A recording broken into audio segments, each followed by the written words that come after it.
Hello friends, I'm Rosa. It's time for another monthly wrap-up. I think I read 14 books last month. Some of them are graphic novels, so they're a little bit on the shorter side. But I think overall it counts up to 14 books. So get settled because we got a lot to go through. And I honestly just want to jump into it. So let's do it. Before we get started though, I will be leaving links to all of the books in the description box, so if you want to check them out on either Book Depository or Amazon, there will be links to them. And also you can find chapters in the timeline, I think it is, or like over there or over here. I can't remember which side it is, but you can find chapters if you want to skip a book, for example. But we're starting out with The Very Secret Society of Irregular Witches by Sangu Mandana, which was my book club's first pick for November. If you want to check out the book club, there's a link to it in the pinned comment. So this is an adult fantasy set in our world.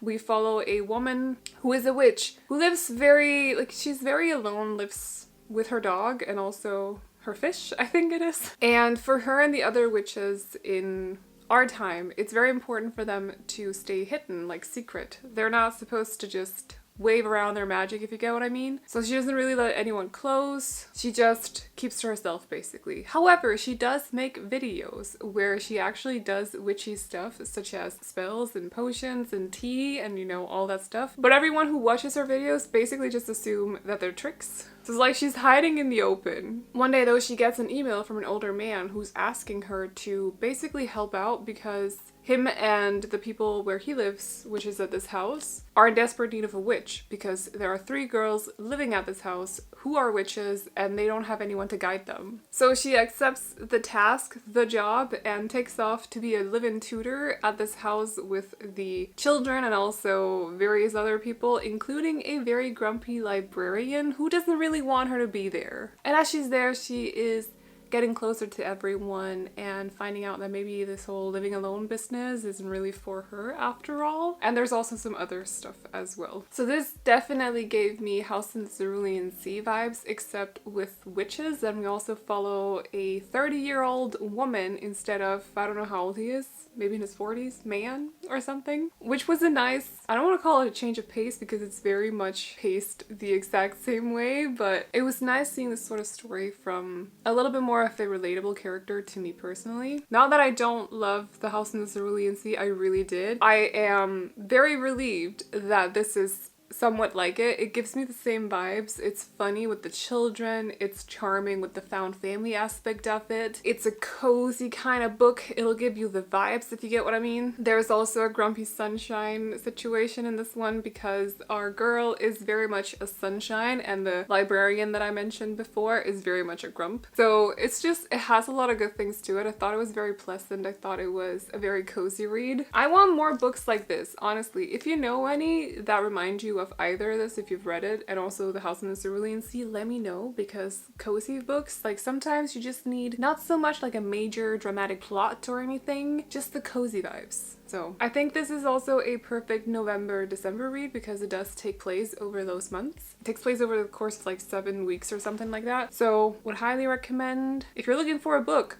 for next November, you know, or just now. This is a very good one. I thought this was lovely. I had a great time with it. It's also a very, very easy read. I basically devoured it. I thought it was so cute. It looks so empty up here, but that's because we're talking about The Dragon's Promise in this video. So first book down. Next up, we have Belladonna by Adeline Grace, which is a young adult fantasy with romance as well with death. In this book, we follow Signa, who has a bit of a peculiar situation. She has basically been followed by death, both figuratively and literally, for her whole life. She's 18 as we start the book. Her parents died when she was very young. Then she's gone to different families or different like people in her family to live with them because she can't live alone. She's a woman and this is supposed to take place in, I don't know, back in the day when women weren't supposed to live on their own.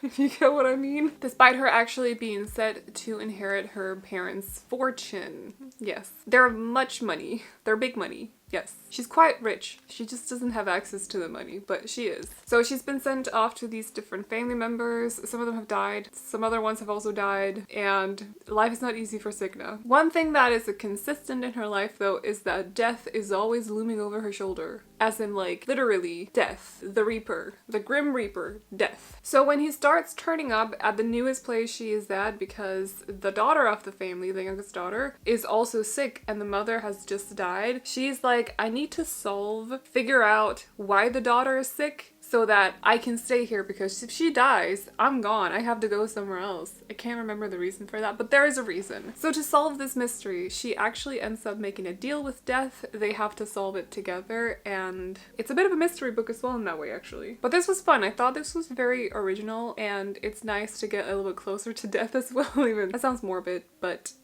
it was nice. Cigna kind of annoyed me at times, but, well, only at the start, because she quickly realizes that the kind of life that she really wants at the start of the book, she doesn't hold on to those hopes for very long, and the kind of life that she wanted is like, I don't know, this is why I don't read historical fiction normally, because women's roles back then are not my favorite thing to hear about. So I was very relieved when I found out that she basically changed her mind about it, if you get what I mean. I like how mystery filled this was as well, and despite trying to guess, I actually didn't. I think there was one thing I got correct, but the major plot point of this, I definitely didn't. As for the whole setting, it was very dark and very gothic. We are at this like older mansion as well, and sickness around and death is looming, and it's just good vibes. Like, this is definitely a bit of I would say this is a very good fall read. So overall, I would say that this was a very pleasant read. I liked it a lot. I have never read anything by Adeline Grace before, but I am very curious about her writing now because I thought it was pleasant. Pleasant and dark vibes and death kind of vibes. So Belladonna, which was the book club's secondary pick, by the way. Then I finally got the chance to finish these Hollow Vows duology, that's what it's called. Yes, these Hollow Vows duology. So I read These Twisted Bonds by Lexi Ryan. This is a young adult fantasy romance with fae. Some magic in there as well. I will say a little bit on the steamier side for young adult, but the books definitely read young adult aside from that. Just don't think it's not smutty per se. I feel like this is warning I need to give it to you.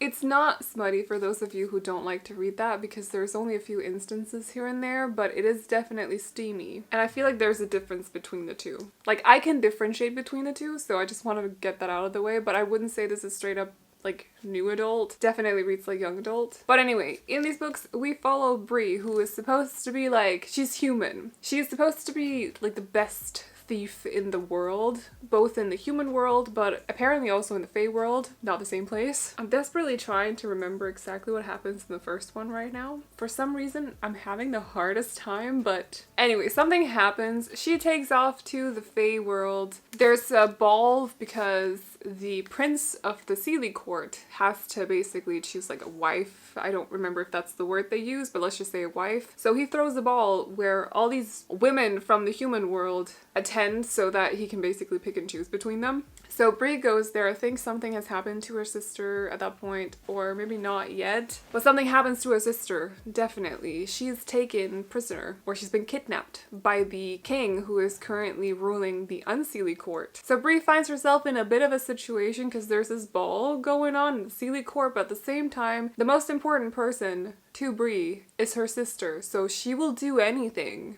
to free her sister. And so she ends up making a deal with the king of the Unseelie court. He wants her to steal 3 artifacts, I think it is, that are in the Sealy court. And if she does that, he'll let her sister go free. And then there is more, because drama. Lots of drama. There's kind of a love triangle in this one. I'm saying kind of, and I can't really explain to you why I'm saying kind of, but I can. I hate one of them. So I never really acknowledged him as a possibility, if you get what I mean. I just really dislike him a lot. But there is a love triangle in this one. Aside from that, I won't say that these are like the best books ever. Either you're gonna like them or you're not. Either you like this sort of writing, these sort of books, or you don't. For me, I really like them. I don't know what it is, but they just vibe with me. I went through this so quickly as well because I was just having such a good time. They're both very fast-paced. They have flaws. They're not perfect books, but for me personally, they just hit the right spot, if you get what I mean. But I could totally see why they wouldn't necessarily be for everyone. I feel like there is also a bit of I almost said an unnecessary jump between the two, but it's not like in the timeline. It's more like suddenly there's a whole lot more to this world than I thought there was in the first one compared to the sequel, which was quite it came out of the blue, but there's a lot of tropes in this one that I was having such a good time with. I thought they were so good. Like, we're talking fake dating, for example. Who doesn't love fake dating? So I had a really good time with this, but again, we'll say that it's not necessarily for everyone. So you might want to just try out the first one, and if you like it, you'll probably like this. But it's not for everyone. Like, I will admit that. Then we have a graphic novel, because I read the first volume of Monstress by Marjorie Liu, and I think the art is then done by Sana Takeda. It's called Awakening. In this one we follow an Arcana. She is a young girl.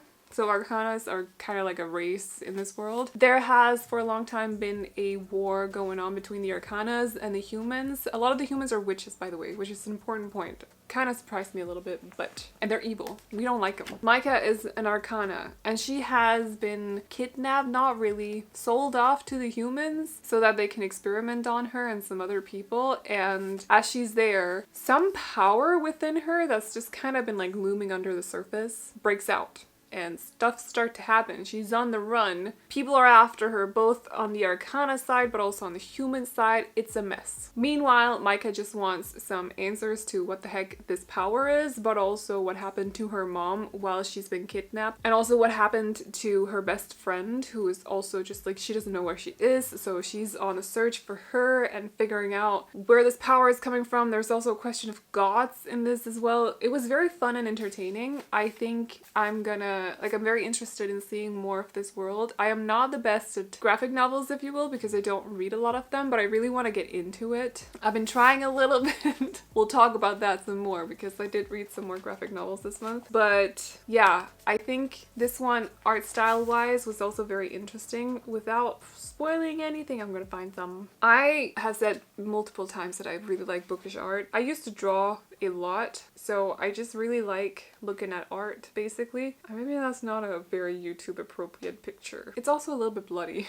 But like, the art style is really cool. And also there's an art deco kind of style to it as well, so as you can probably tell, like, it's very much steampunk art deco. It's super cool and I'm just enjoying it, so I hope to get my hands on future volumes as well, and I might bring it up on the channel again at some point, but I thought this was good. That said, I don't know much about graphic novels. I just thought it was good. It's gonna fall down, isn't it? You're totally gonna fall down. I was very entertained. Then we got my last book that I read in November, which is The Stardust Thief by Chelsea Abdullah. This is an adult fantasy with magic, and if you don't like romance in your books, I would say that this is a very good example of no romance. There's a little bit of like people kind of looking at each other, kind of thinking that each other look very nice, but that's it. Like, there's no kissing, no holding hands, no hugging. Well, platonic hugging, but that's it. So in this book, we follow our girl whose name is Luli, and Luli is also known as the Midnight Merchant. So what she does, with the help of her bodyguard, who is a djinn, he's huge, he's a giant. He's not a giant, but he's quite tall. This is him. So you can see he's a little bit tall. It's not really, ow. Paper cut. It's not really important to the story, but he's just bodyguard. Think bodyguard. Okay. With the help of him, she finds relics that have like djinn magic in them, so you can use them for various things. For example, she has a compass that will basically take her wherever she needs to go. Like, whatever she's searching for, it'll show the way, or at least point towards it. She also has a dagger that has like fire magic to it, so depending on what the object is, they might do different things, and her djinn bodyguard go out and about and basically collect these relics so that she can sell them. We actually follow two more characters aside from that. There is the young prince, whose name is Mason, and he's very much like a scholar type. He's not a warrior type. That's important to remember. And then we also follow Aisha. And Aisha is a thief, but she works for Mason's big brother, the oldest prince, whose name is Omar. Omar is... we don't follow him, but he's important to mention anyway. I'm just getting like the basics down before I tell you the story. But Omar is basically the king of the 40 thieves. So this is a retelling of 1001 Nights. And so we follow Luli and Kadir, her bodyguard, as they come back into town. They come across this young guy called Yusuf, who is really Mason, by the way. Like, that's not a spoiler. But Mason finds himself in a bit of a situation one day, and basically Luli and Kadir have to save him from a jinn. So she's taken back to the Sultan after the situation, because there's some stuff going on as well. Mason might be dealing with the aftermath of, like, the after effects of this whole situation with the jinn. And the Sultan is notified and figures out that she has some skills collecting relics and stuff, so after this whole situation with Mason, he proposes to her. That I say proposes to her, but it's more like you have to do this. So she has to take out on another adventure to collect a lamp for him. And she also has to be accompanied by Omar. But it's not Omar going, it's actually Mason going as Omar. So they take off, the three of them and also Aisha. Aisha is basically there to spy for Omar. And a lot of stuff happens while they're gone. Like, it's a lot. It's basically non-stop. There's always something going on in this book. My favorite part though, I think, like, aside from this being very rich in action, and I feel like the lore, there's a lot of like background stories. You get these little, oh, they're so, I didn't read this edition. I read it on my Kindle, so it was a little bit easier to find. But there are these tales all of a sudden. This one is called The Tale of the Queen of Dunes. So there are these tales of different jinn kings, queens told now and then. Like, there's a lot of background kind of information that is relayed to you throughout the story. I thought that was really cool. Also, the book is kind of divided into books itself in that way. But aside from that, my favorite part is the relationship between Luli and Kadir, which is basically like a sister and a brother, and it's so nice to just... they were so nice. Like, I don't know, it's just like nice. I don't think I can come up with a better word than that. I just thought it was really cool and comfortable to see like a brother-sister relationship without any suddenly, oh, maybe I actually like him, but also like he's a very ancient, like he's an ancient jinn and she's a 20-something-year-old girl. I think she's 22 or something like that. So it would have been a little bit weird. I'll excuse it in other situations, just not in this. He's very much giving Big Brother vibes, and I thought that was really cool with the two. I really liked them for that. But at the same time, you know, certain situations, there are secrets being unraveled and questions being asked, and can you actually trust the people that are close to you and stuff? So I don't know, this was just like very action-packed. So if you're looking for like a book not set in the Western world, because this is set in a world that is inspired by the Middle East, I want to say, this was really good. I had a lot of fun with this. I think I had to take breaks from reading it just because I was in a very romance kind of mood when I read it. But whenever I read it, I did fully enjoy it. I really enjoyed it. It just took me a while to get through it because I was in this like, I need romance kind of mood. You guys ever get those kinds of moods? Yeah, it was like following me for like a whole week. I still haven't read like a proper romance yet. I'll get to it this weekend. But anyway, I thought it was really cute, so would highly recommend as well. Plus, it's nice to see a book just take place somewhere else. That I don't have a lot of books that take place in areas like this, so it's cool. It's cool to see. Then a leftover from October, I finished Into the Drowning Deep by Mira Grant, which, or who I should say, is also known as Sinead McGuire. I did not know. I had no idea. So I have been keeping my eye on Middle Game for a while. I finally have access to it through KU, but I didn't know that they also went under Mira Grant.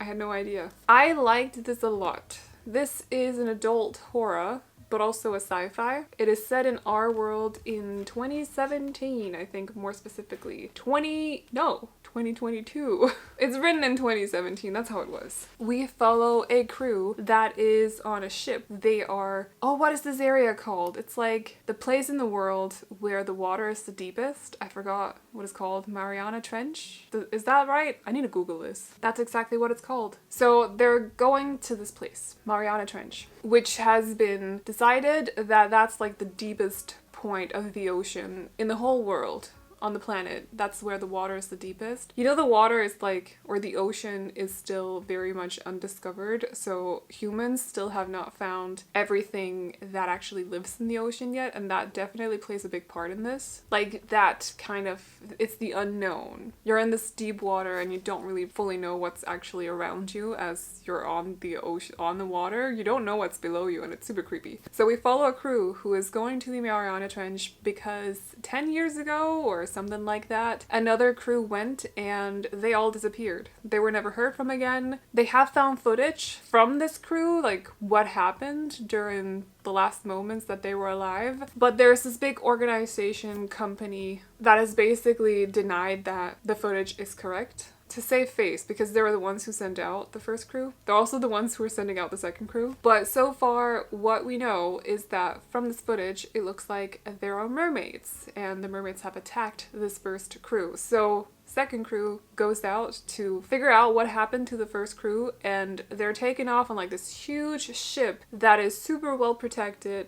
has a lot of scientists on it as well, a lot of very knowledgeable people, like marine biologists.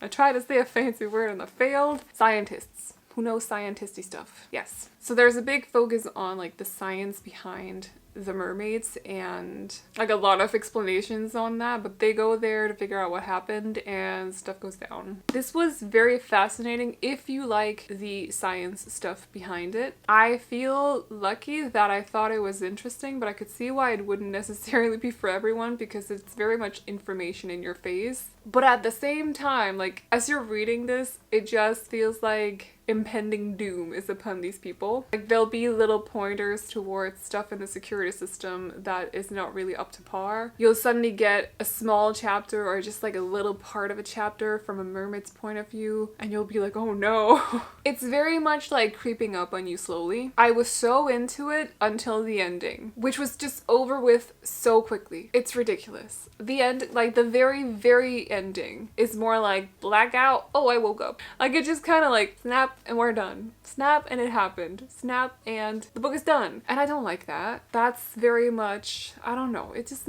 no. Just no. But aside from that, I really enjoyed the rest of it. It is a little bit gory now and then. If you don't like the water, don't even go near this book because it pretty much, all of it takes place on the water and very, very much right in this area that I talked about, Mariana Trench that I talked about before. I don't like the open water. I was a little bit like, ooh, now and then. I wouldn't say this necessarily scared me a lot, but I'm also not to like toot my own horn. I'm not easily scared. If you know any horror books that are like super scary, let me know. Let me know. Because I want to be scared. I was spooked now and then. Especially on the open water, but anyway, I would say overall it was pretty good, pretty solid. Just the ending, so frustrating. Like I feel like it would have been like a 4.8 if only the ending had been a little bit better. This is already 450 pages. You could have made it 500. It's 480. Like you could have made it 500. That's fine. Add another 20 pages to that ending and we're good. But no, it was very much like, oh, and now we're done. And I just, no. So let's talk about the 4 books that I read on my Kindle, or 3 of them are graphic novels. We're going to start out with The Luminaries by Susan Dennard, which is a book that was released in November actually, the 1st of November. It's the first one in a trilogy. It's YA fantasy set in our world. And we follow these people that they live close to a forest where at night nightmares come out. So those could either be like vampires or werewolves. Werewolves are a little bit more rare. They could also be various things. I forgot what some of the other ones are.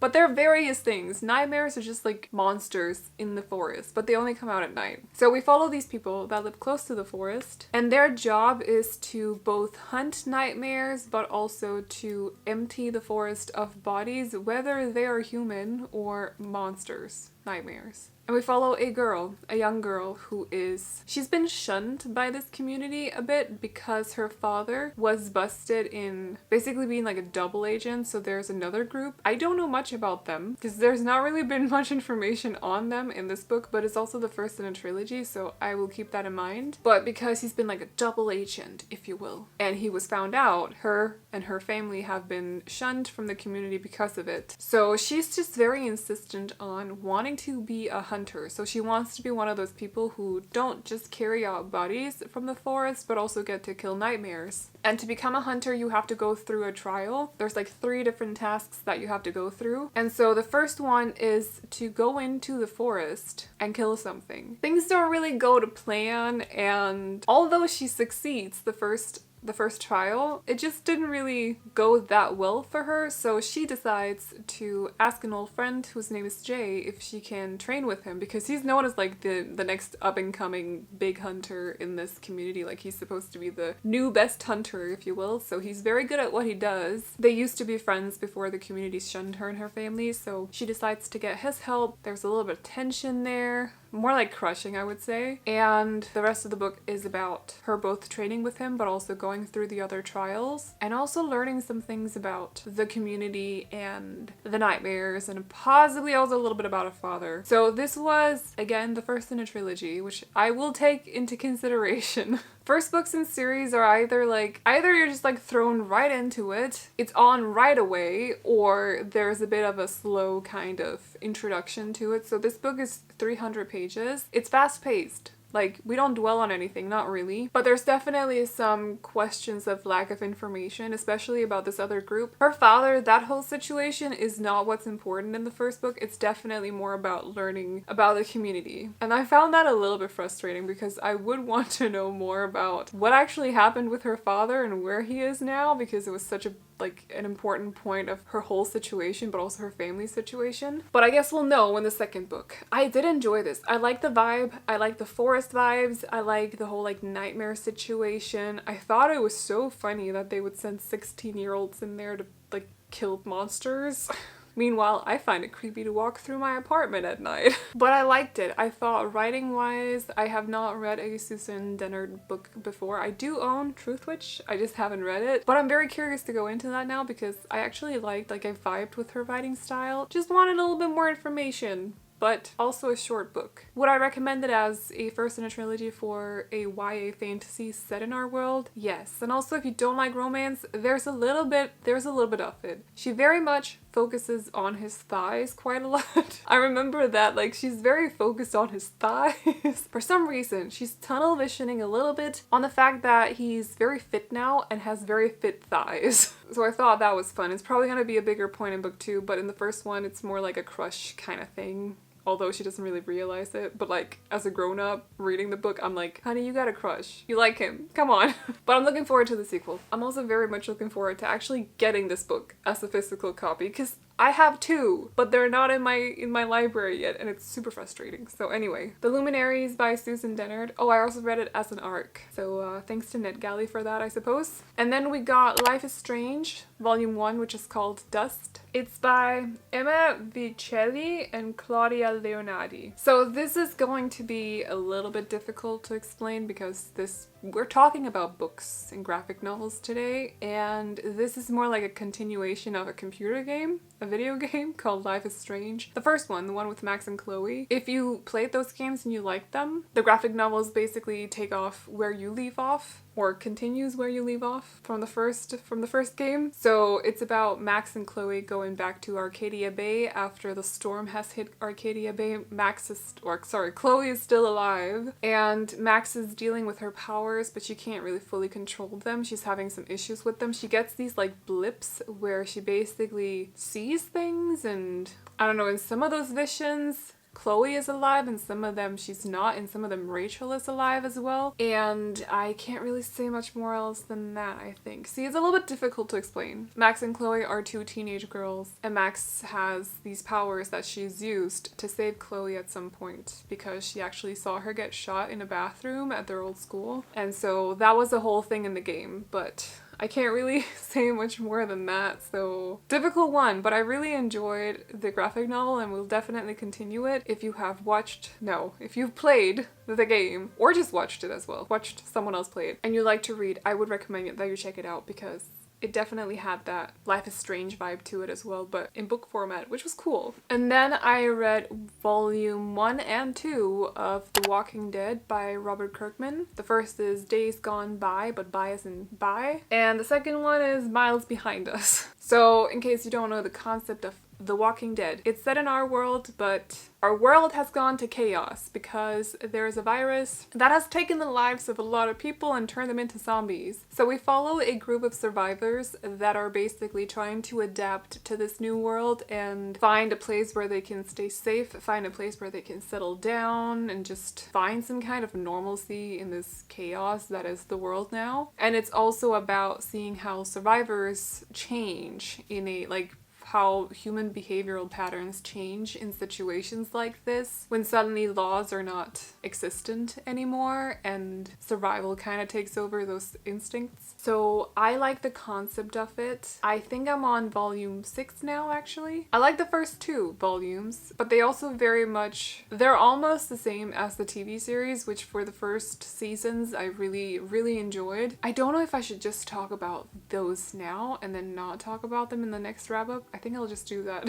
My only issue with these series or with these novels, graphic novels, is that women are not portrayed in a very nice way. I don't know if I can give specifics without spoiling anything, but it's more like they're just there to kind of like babysit the children, wash the clothes, sew clothes, kiss some of the male characters that do more than kissing with the male characters. Like, they're just kind of not, they're just there to cause drama. The only one so far going into volume 6 that hasn't been only like that is Michonne, and still she was a little bit like that as well. But on top of that, her abilities and what she can do with a katana just kind of, she's a lot better than the male characters, and their abilities. And I think it kind of sucks that for her to actually be accepted as like a big character that can protect other people, she needs to be so much better than the male characters. I don't know. I had this whole like inner monologue yesterday when I was reading them about how annoyed I was that some of the characters were just, how some of the female characters were just not there to actually be helpful in any way, but just, or wash clothes and sew, sure, but like women can do more than that. And it's not just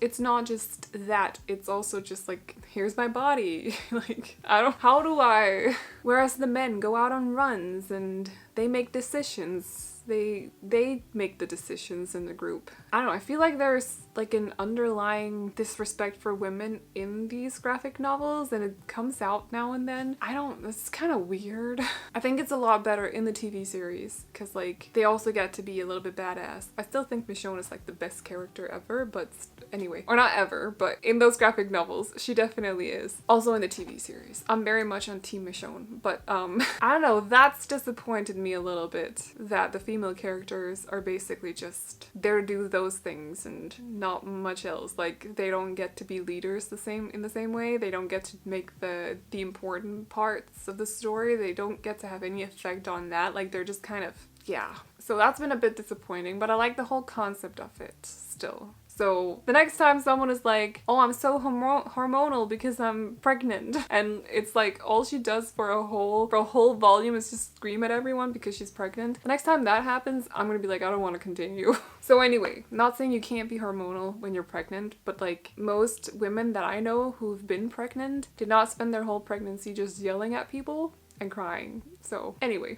I got 4 more books. I got 2 romances. One is Archer's Voice by Mia Sheridan. This was lovely. We follow a girl who has gone to a small town because stuff has happened in her family. She just needs like a break. So she goes to the small town where she doesn't know anyone, basically to just stay there for a little bit, cool off, get her ducks in a row, and just be away. While she's there, she gets to know people, but she also comes across a guy whose name is Archer Hale. Archer Hale he doesn't communicate with people, or he does, but they don't know why he doesn't communicate with them. He's lost his voice, so he does sign language, but nobody else in the town does sign language, so nobody can communicate with him. However, as it is, our girl, her father was deaf, so she knows sign language, and the two of them slowly get to know each other. Very slowly, because Archer is a very antisocial person. I mean, go figure. He's been alone for years and years and years, and no one's been able to talk to him, so he's just very much alone, and it takes a while for him to open up and everything, but it's basically about that. And also what the heck is going on in this town, because there's something about the Hales. And I really loved this. I thought it was nice to see something a little bit different with a romance. It's a contemporary romance. It was just nice to see something a little bit different than the usual, I don't know. It was a nice, I don't want to call it a touch, but like the fact that he is so different from other male characters that I come across in romance that are very like loud. He's just not. He's very like insecure, and he has a shell, and it's about him kind of opening up. It was really nice to see, so very touching. And then with a hint of like what happened, which was also very cool to see. I really like how it was written as well. I thought it was very pleasant. I think there are little bits from his point of view now and then as well, but not much, but just like a little bit. And the way that the two were, like, you can easily differentiate between the two characters, between Bree and Archer, but I liked that those chapters were added as well. I would recommend this. I think if I'm not giving it 5 stars, I'm very close to 5 stars, because I adored it so much and would definitely reread it again. There's a lot of tension in this one as well. It's also a little bit steamy. I wouldn't necessarily call it full-on smutty, although they do a lot of stuff now and then. Maybe it is smutty. I don't know. I feel like it's too nice to call it smutty.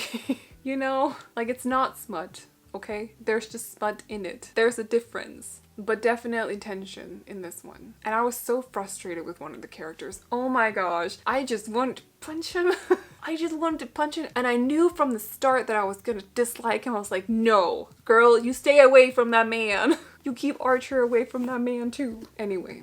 I love this one a lot. Would recommend if you're looking for adult contemporary romance. I'm so ready to do like a top 10 or top 8 or whatever of the romances that I've read this year. I've read a lot of good ones, like a lot of good ones, including Every Summer After by Carly Fortune. This is about a girl, and we only follow her, right? I think so, yeah. But her and her family during the summer have been going to this cottage in a small town. So they go there every summer, sometimes during holidays outside of summer, but mainly during the summer. So they stay there for the whole vacation, the whole summer. And they have neighbors. So there's a single mom living in the neighboring house with 2 boys, and the younger of the 2 boys happen to be about our girl's age. So they've kind of grown up together, and it's nice to see them getting to know each other, but then also what happens when they turn into teenagers and what happens when they get just a little bit older as well. Like, we follow them throughout the years. So you go back to the cottages every summer and see what's happened, and they stay updated on what's happened throughout the year, and just seeing how the relationship changes throughout the years. And then we also learn very early on in the book that something has happened around when they were 18 or 17 or something, but we don't know what it is until the end. But our girl, as we start the book,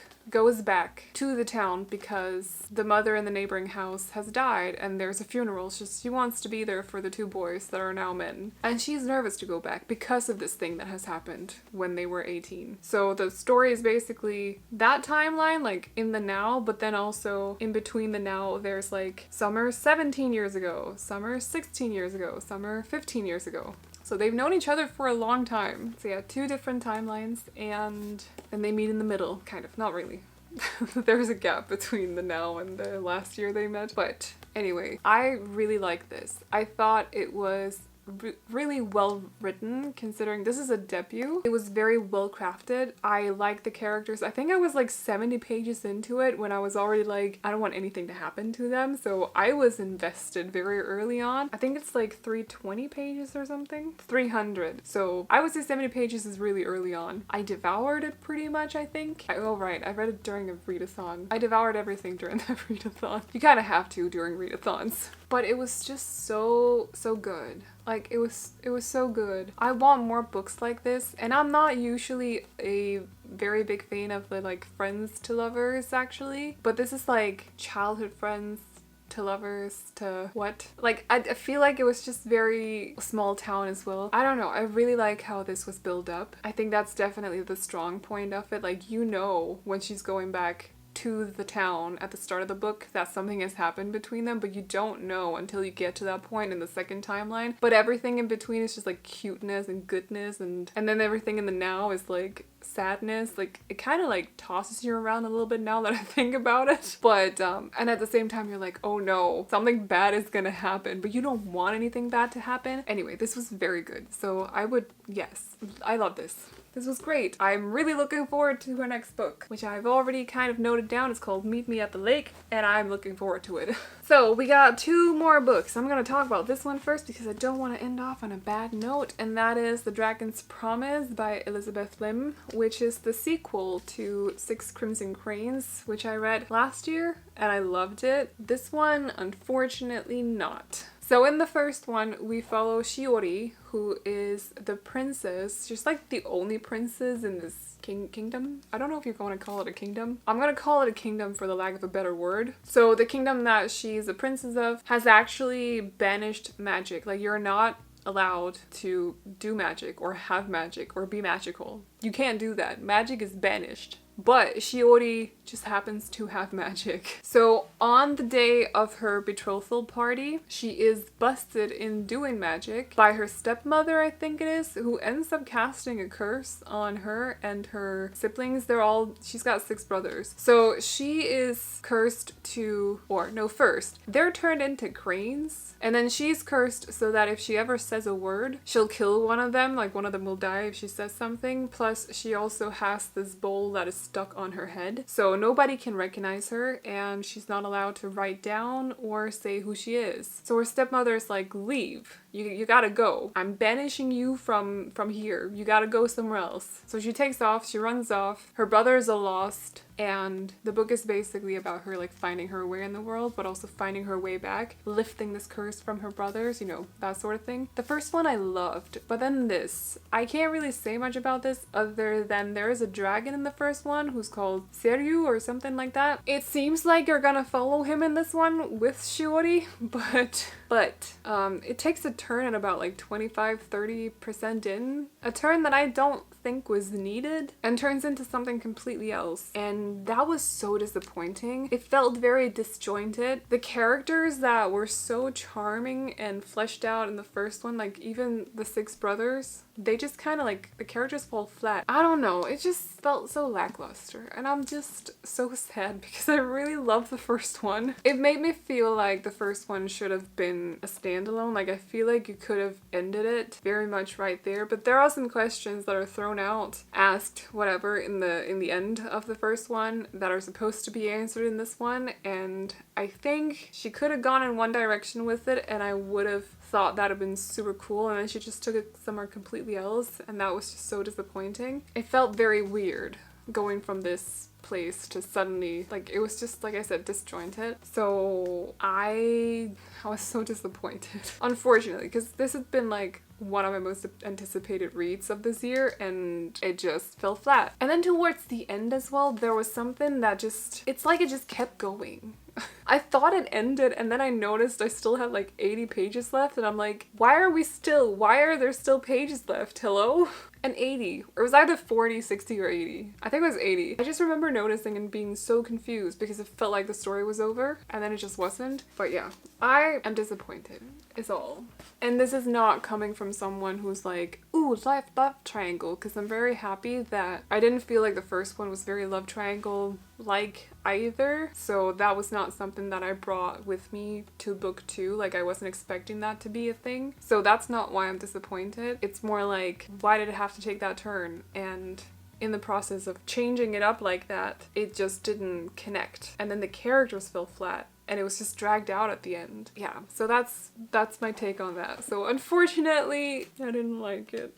But then I read Cinder during my 24-hour readathon. This is by Marissa Mayer. It's young adult, or I forgot to say, young adult fantasy. This is young adult sci-fi with romance, and it's also a Cinderella retelling. So we follow Cinder, who is a cyborg. Cyborgs in this world don't have the same rights as humans do. They are kind of treated a bit like they can be owned by people, which is so weird because like Cinder is a person. But anyway, so Cinder works as a mechanic. She is supposedly one of the best mechanics in this kingdom world. Oh right, it's our world, but it's like split up into different, well, could you call it continents? I'm not gonna get into detail, but she's just like one of the best mechanics in at least the city that she's living in. So one day, the prince, who's about to become king, I suppose, comes by because he needs her help with an android that he has. He needs her to fix it. It's very important. He's very like, fix this quickly, please. He's also very nice about it, by the way. Like, he's super nice.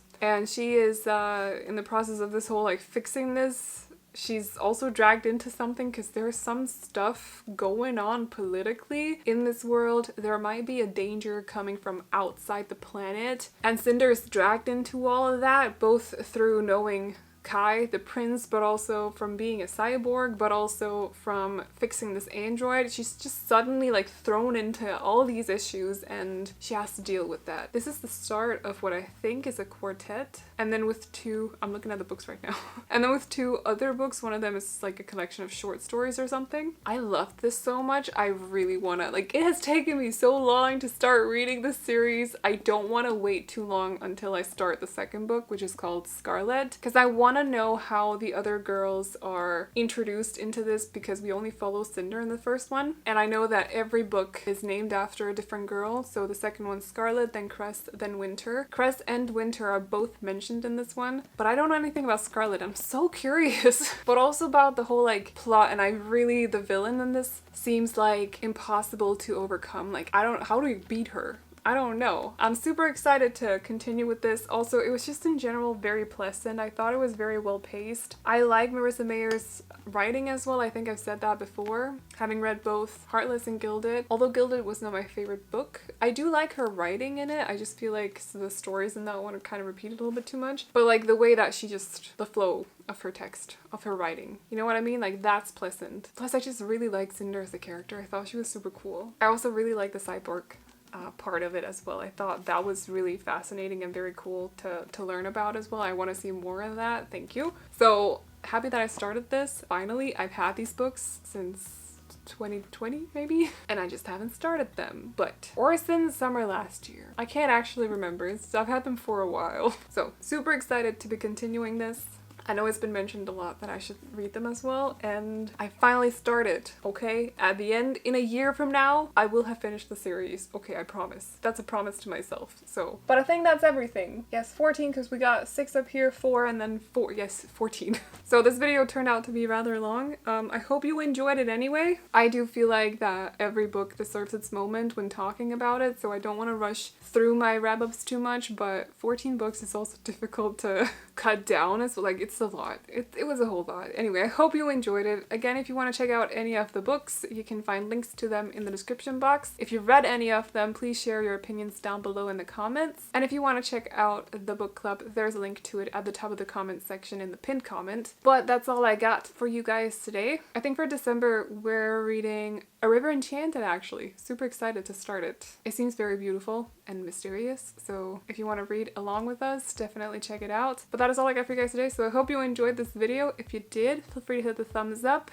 and if you're new here and you want to stick around for more videos like this, but also TBR videos, readathons, bookish unboxings, and whatever else we do here on BookTube, definitely consider hitting the subscribe button. But I'm gonna leave you to it. Hope you enjoyed it, and I'll see you all in the next one.